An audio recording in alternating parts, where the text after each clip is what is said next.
حضرت لقمان حکیم نے اپنے بیٹے کو کہا 3 نصیحتیں تجھے کرنے لگا ہوں، یہ 3000 نصیحتوں کا خلاصہ ہے، اور ان میں بھی 2 کو یاد رکھنا، 1 کو بھول جانا۔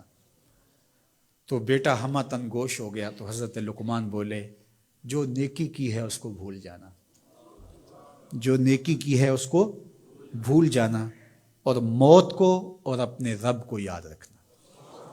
یہ میری ساری نصیحتوں کا خلاصہ ہے۔ جو نیکی کی ہے وہ بھول جانا، چاہے وہ کسی شخص کے ساتھ کی ہے، چاہے وہ نیکی عبادت کی صورت میں ہے، چاہے وہ ریاضت کی شکل میں ہے، خدمت انسانی ہے، کسی رشتہ دار کے ساتھ نیکی کی ہے، تو کہا بھول جانا جس طرح کی ہوئی نہیں ہے۔ حضرت معاذ بن جبل رضی اللہ تعالیٰ عنہ حضور کے روضہ انور کے سامنے بیٹھ کے رو رہے تھے۔ حضرت عمر گزرے تو پوچھا اے معاذ کیوں رو رہے ہو؟ کہا صاحب مزار کا ایک فرمان یاد آیا جس نے رلا دیا۔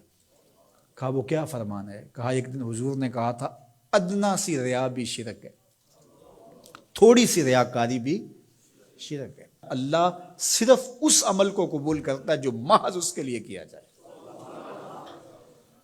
تو نیکی خالص اللہ کے لیے کریں گے تو قابل قبول ہے۔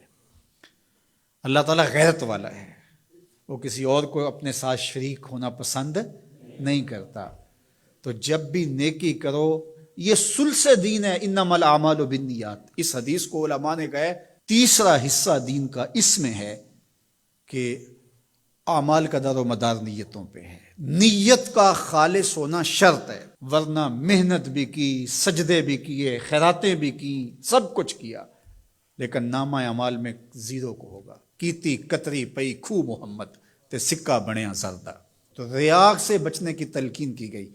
حضرت لقمان حکیم نے کہا جو نیکی کی ہے اس کو بھلا دینا، اللہ کو اور اپنی آخرت کو کبھی فراموش نہ کرنا۔ جب آخرت مستحضر رہتی ہے، ہر وقت بندہ خیال میں رہتا ہے کہ میں اللہ کے حضور پیش ہونا ہے، ایک میدان لگنا ہے، وہاں ترازو گڑے گا، اعمال تولے جائیں گے، تو خود بخود اپنا محاسبہ کرتا رہتا ہے۔ یہاں وہ کچہری خرید سکتا ہے، عدالتیں خریدی جا سکتی ہیں، تھانے یہاں بک جاتے ہیں، یہاں منصف بک جاتے ہیں، لیکن وہاں اللہ کی پولیس نہیں بکے گی، وہاں کے تفتیشی نہیں بکیں گے، وہاں کے تھانے، وہاں کی کچہریاں نہیں بکیں گی، وہاں ترازو پورا وزن تولے گا۔ یوم تبلی السرائر فما لہ من قوت ولا ناصر۔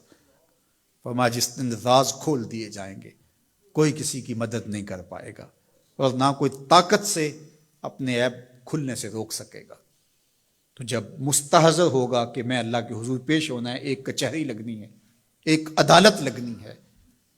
آج مکار آدمی، جھوٹا آدمی، خائن آدمی، بد کردار آدمی بچ کے نکل جاتا ہے، عدالتوں کو چکمے دے جاتے ہیں لوگ، عدالتیں خرید لیتے ہیں، دھمکا لیتے ہیں، سب کچھ ہو جاتا ہے اس دنیا میں۔ طاقتور کی کوئی بات نہیں کرتا، کمزور پھٹے چڑھا دیے جاتے ہیں، لیکن ایک عدالت ایسی لگنے والی ہے جہاں انصاف ہوگا، جہاں عدل ہوگا۔ تو اس لیے کہا کبھی اس کو فراموش نہیں کرنا، اور دوسرا اپنے رب سے کبھی بھی غافل نہیں ہونا۔ اپنے رب سے جو غافل ہو جاتا ہے وہ زندگی کے مقصد کو کھو بیٹھتا ہے، اور اسی کو رومی کہتے ہیں دنیا ہے یہ چیز، دنیا از خدا غافل بدن۔ دنیا کیا ہے؟ کہا سونے چاندی ہیرے جواہرات کا نام دنیا نہیں ہے، خدا سے غافل ہو جانے کا نام دنیا ہے۔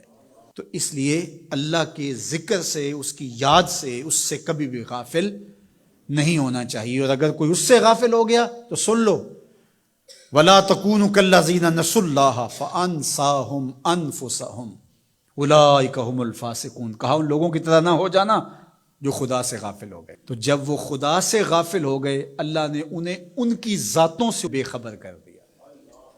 کسی نے کہا اقبال سے کہ تو نے خود ہی کا سبق کہاں سے لیا تھا؟ کہا قرآن کی اس آیت سے لیا تھا۔ اور یہ بات ذہن میں بٹھا لیں، اپنے لیے بھی اور اپنی اولادوں کی طبع میں راسخ کریں جیسے بھی ہو سکے، کہ ایک چیز کو بھول جانا ہے، جو نیکی ہو گئی بھول گئے، اور اللہ کو بھی یاد رکھنا ہے اور آخرت کو بھی یاد رکھنا ہے۔ یہ چیز یاد رہ گئی تو سمجھ جاؤ خیر ہے، اور اگر یہ 2 چیزیں بھول گئیں اور جو بھولنے کی چیز ہے وہ یاد رہی تو سمجھو ہم نے اپنا سب کچھ لٹا دیا۔